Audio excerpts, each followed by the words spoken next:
अस्सलाम वालेकुम नाज़रीन इकराम, ARS न्यूज़ में मैं अयूब खान आप सभी का खैर मक़दम करता हूँ। तेलंगाना हुकूमत की जानिब से काफ़ी सारे इंतज़ामात किए थे, मुहाजिरिन लोगों के लिए खाने पीने का बंदोबस्त भी किया गया था, लेकिन हैदराबाद के इलाके वड़मगड्डा मुगल्स कॉलोनी के एक मुहाजिर ने लॉकडाउन के चलते परेशानियों के बाइस ख़ुद को फांसी लगाकर ख़ुदकुशी कर ली। आइए देखते हैं हमारे नुमाइंदे मुबीन मिर्ज़ा और अज़हर खान की ये रिपोर्ट।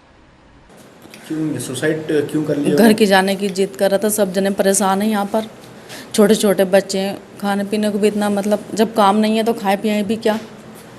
तो बस हमने टिकट भी कराए, वो भी कैंसिल होगा, नहीं हो पाए, और वैसे भी कुछ नहीं हो पा रहा, तो क्या करें कैसे। उसने बस गुस्से में पता नहीं क्या करा। हैदराबाद आके कितने दिन हो गए आप लोग? मुझे तो 4 महीने हुए। वो उनको आके कितने दिन हो गया था? उसे तो काफ़ी टाइम से रह रहा था यहाँ पर, घर ही नहीं गया था वो काफ़ी टाइम से। प्रॉपर कहाँ के रहने वाले थे? हम दिल्ली के हैं, अमरोहा के। अच्छा, तो यहाँ पे क्या काम करते थे वो? यहाँ पे गत्ते बनाने का, गत्ते बनाने, गद्दी हाँ, वही बनाते हैं। तो आप लोग पुलिस स्टेशन में कंप्लेंट नहीं करे थे जाके हमारे को जाने का है बोल के? कुछ ऐसा अपील नहीं करे थे? मतलब गए थे, टिकट भी कराए थे और कोशिश भी कर रहे थे, पर ऐसा कुछ हो ही नहीं पा रहा जो कुछ करते। और फिर इतना मतलब गरीब है तो इंसान क्या क्या करे उसमें। अब सरकार तो बिल्कुल कुछ खोल ही नहीं रही है। तो जो सुसाइड कर ली है तो उसकी वजह क्या है? मेन वजह जो सुसाइड करने का? बस घर जाने की थी, कोई वजह नहीं थी। रोज़ा था मेरे भैया का, रोज़ा भी ना खोला। तो रोजे में सुसाइड कर लिया। क्या नाम था उनका पूरा? मोहम्मद सारी की। क्या कितना एज था उनका? कितनी उम्र कितनी होगी? 20-22 साल की होगी। शादीशुदा थे? नहीं, कुआरा था। तुम्हारा? हाँ,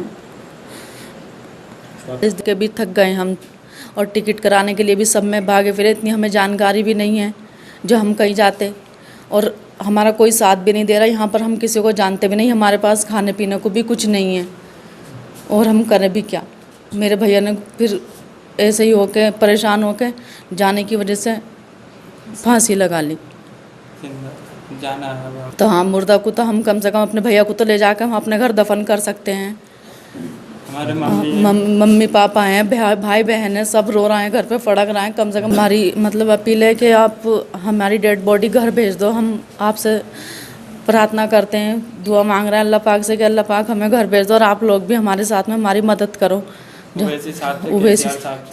उवैसी साहब से KCR साहब से हमें घर भेज दो।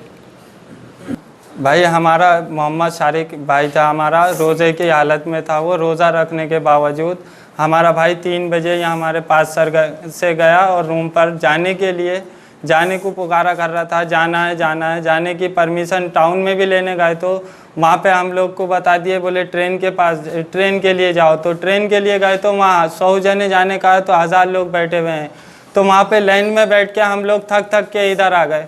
इधर आने के बाद हमारे को कोई परमिशन नहीं, कुछ नहीं। हमारा छोटा भाई था, वो ना समझ था, उसने क्या करा, रोज़े की हालत में रहने के बाद भी वो हमारा भाई फांसी लगा लिया रूम पर जाके।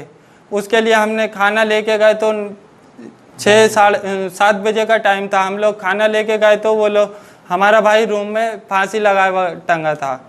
हमें सिर्फ इतनी इल्तिजा है हमारी, हमें कुछ नहीं। हमारा भाई जिंदा पे तो गाँव नहीं जा सका।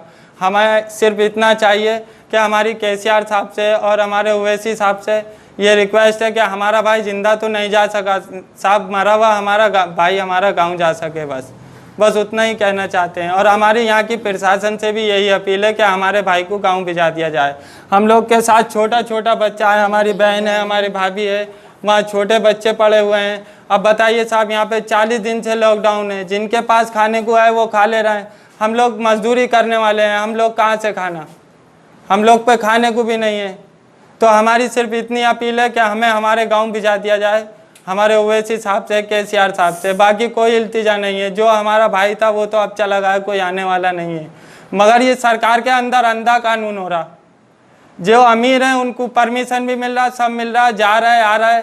साला कोई कानून समझ में नहीं आ रहा। गरीब के लिए काम मिल नहीं रहा, अमीर के लिए दारू खुल जा रहा, शराब पी लेना बस, और कुछ भी नहीं है। तो ये अंधा कानून है, इसके सिवा कुछ भी नहीं है।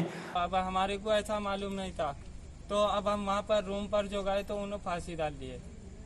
तो आपको कोई आके हमारे बताया? को बताया कोई भी नहीं। आप लोग वहाँ पे हमारा इफ्तार भाई जो लेके था गए थे? वो हमारा भाई रोजे में था, जी। तो वो हम जब उसके लिए अफ्तार लेके गए, उसके लिए खाना लेके गए, हमने सोचा चलो देखेंगे रूम पर जाके, तो वो वहाँ पे फांसी डाल दिए थे। फिर आप लोग पुलिस को इत्तला दिए? पुलिस को इत्तला दिए तो पुलिस वाले आए, वो डेड बॉडी लेके लेके हमारे उस्मानिया उस्मानिया हॉस्पिटल में लेके गए, हम लोग छोड़ के आए वहाँ पर। अच्छा, यानी कि बोलने का ये मतलब है कि आपको जाने का तनाजा था उनका गांव जाने के लिए, उसी जी, का जी, जी, जी। तनाजे के अंदर वो नहीं जा पा रहे थे। आपका जी, ये जी। कहना है कि जी जी, वो इसी सिलसिले में फांसी लिए? इसी सिलसिले में फांसी। चलिए ठीक है, आप साहब बोलिए। हम लोग 4-5 दिन से जो है अपने ट्रेन के टिकट ये कराने के लिए फिर रहे थे हम लोग। अब वहाँ पे क्या है, अगर 100 जनों को गांव भी जाने का रहा तो 1000 जने बैठे हुए हैं, किसका भी नंबर नहीं आ रहा था।